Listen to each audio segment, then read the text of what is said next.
Hello, I'm Rupert. I'm excited to walk you through the revamped Drillhole log in Micromine Origin.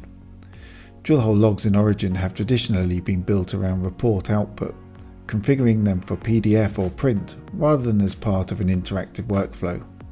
With the revamped Drillhole log, that's changed. Logs are now faster to configure, more intuitive to work with, and genuinely useful as a live analysis tool, not just something you set up at the end to export.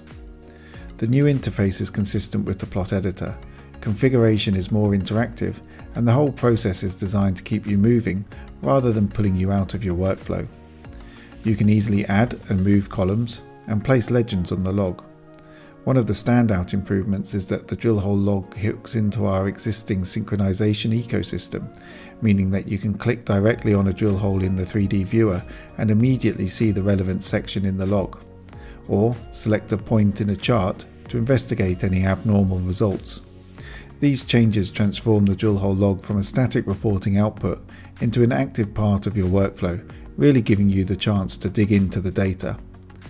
The revamped Drillhole log means less time configuring and more time on geology.